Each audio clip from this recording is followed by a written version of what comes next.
Hey guys, this is Ashley, and in today's video I'm going to be going over the top 5 tips for planning your own wedding. So you're probably watching this because you yourself are planning your own wedding, or you know someone who's planning their own wedding and you want to help them ease the stress a little bit. First of all, congratulations. I myself am getting married in 3 weeks from now. It has been quite a stressful road. There's been many times where I just kind of wanted to quit everything, just let the vendors keep their deposits and just run away to Vegas for the weekend and just get it over with. It gets stressful planning your own wedding, for everything. But these are my top 5 tips that I have noticed that have helped me make things go by a lot easier and smoother. So let's get into it. So for my first tip, it's to get a binder.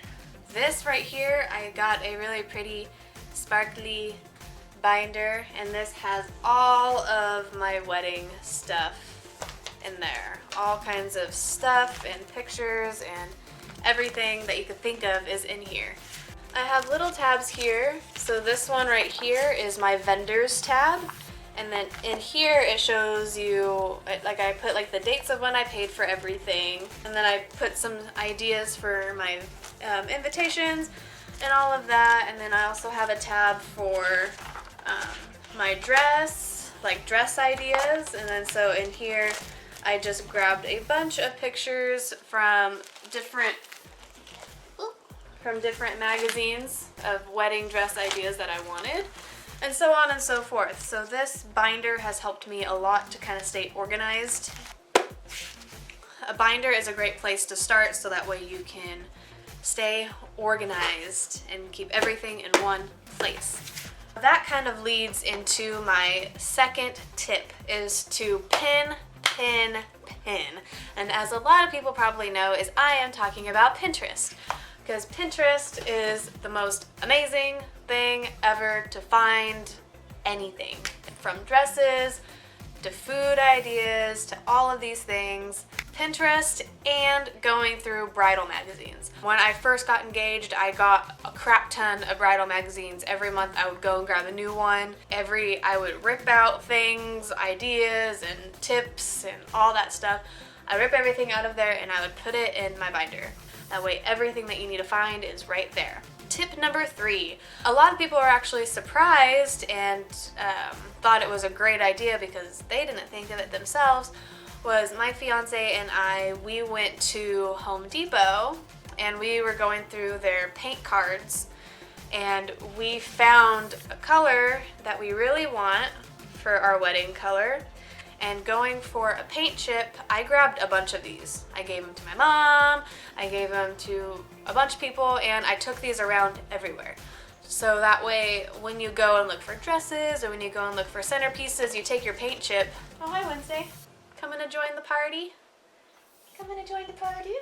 Okay, just don't catch yourself on fire. You take your paint chip to wherever you go, and then you match it up so that way everything at your wedding is in unison. These are really helpful, like I said, for when you are finding your centerpieces, when you're finding paper for your invitations. Go to Lowe's, go to Home Depot, or even Walmart, and these are free. You just go and you just grab them and then just use them. And so tip number 3 is to do all of your vendors first. So talk to your caterer, talk to your florist, talk to your photo booth if you're getting one. I know it's all fun, you wanna go look for your centerpieces, you wanna go and look for all of these and your fabrics and your colors and all the fun stuff. I know you guys wanna do those first because that's the more exciting things. But you really wanna go for your vendors first because they are the ones who are gonna book up a lot faster. Because a lot of vendors, or even your venue, okay, your venue is a really big one that you gotta do first. You just wanna make sure that you get those done ahead of time. We booked all of our vendors a year in advance. And a lot of our vendors were really happy and really surprised because we were on it. We were ready to go. We just wanted to book it and make sure no one else had it. So, yeah, so that was tip number 4, right? Yeah, that was tip number 4. Is to book all of your vendors first and then do all the fun stuff. Do all the fun stuff after. When I was booking my florist and when I was going dress shopping, I had my binder, I had my Pinterest full of pictures that I wanted, and so that helped make their lives a lot easier. And then because I was so early booking, like doing all the stuff, a lot of them were really happy with me. They were telling me that I was like one of the easiest brides that they've ever worked with because I was so laid back and I had everything organized, and I was doing everything early. Because I guess a lot of brides out there, they do a lot of things last minute, and it's not really good to do that because you're putting stress on yourself and you're also putting stress on your vendors, and that's not fun for your vendors because you're not the only bride that they're working with. They have all these other brides and things, and unfortunately they can't cater to you only. So you have to remember that they are people too, and they have other things going on.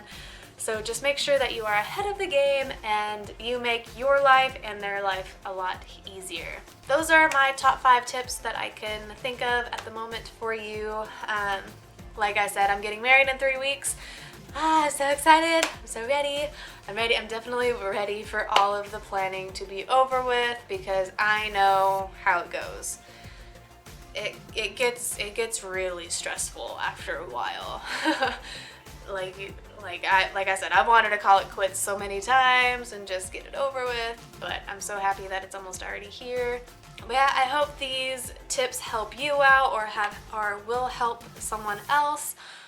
If this helped you or if you feel like I gave you good advice, please give this video a thumbs up and don't forget to hit subscribe for other random videos that I like to make. And also, I am back on social media again.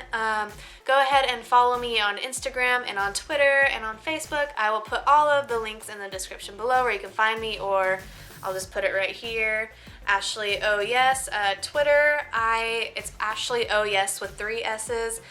I do have another Twitter account that's with the 2 S's, but they are doing like a confirmation thing and they're telling me to confirm a phone number that I don't have, so I'm basically locked out of that account, so I just made a new one.